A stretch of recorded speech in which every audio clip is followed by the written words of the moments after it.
Hi, I'm Geraldine Cooper-Smith from The Best Me Ever, and today I wanted to share some holiday survival tips.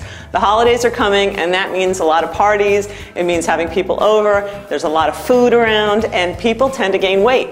In fact, the National Institutes of Health found out that the average American gains, it's actually not as much as you think. It's a half a pound to 2 pounds over the holiday season.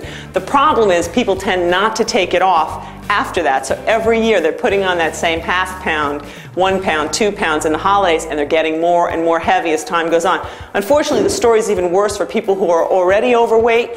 Heavy people, obese people tend to put on 5 pounds on average over the holidays. So that's really not good for someone who's already at risk for things like heart attack, stroke, and type 2 diabetes. So we really want to make sure that they're really being careful. You can survive the holidays without gaining weight, and you can actually even come out of them losing weight if you do the right things. It's not as hard as you think.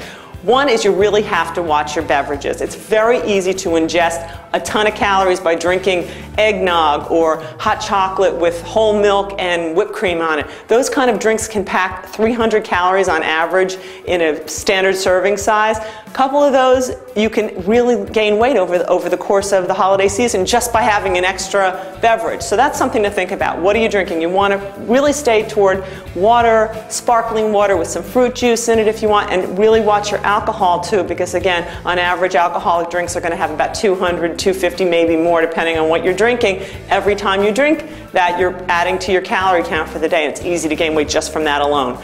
The other thing is, this is really good advice.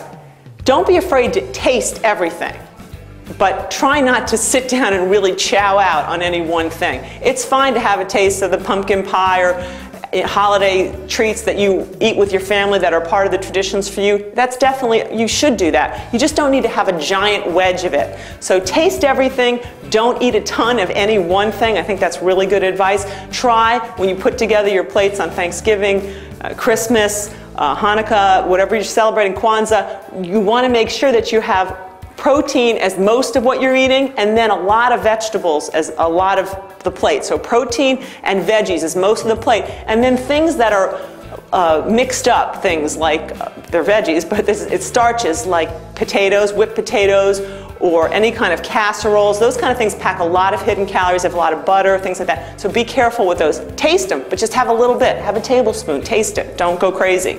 And desserts the same way. Taste everything. Just don't go nuts. And you're really going to save yourself a lot of calories. And last but not least, move every single day during the holidays. It's a time when people really tend to get very sedentary and eat a lot more, and that's where the weight gain comes. So 30 to 60 minutes, try for every day of the week. It's not going to happen every day of the week because life is what it is, but try to break a sweat, go for a walk, ride your bike. If you're in a place where it's cold, get a bike for the inside of the house so you can watch TV for 30 minutes. Great thing to do, 30 to 60 minutes a day, all through the holidays, and you'll really save yourself from that holiday weight gain. If you want more information, check out thebestmeever.com. It's my complete product of weight loss, toning, resistance, diet, exercise, everything in one fell swoop, and you can find out more information as well at that site. Thanks.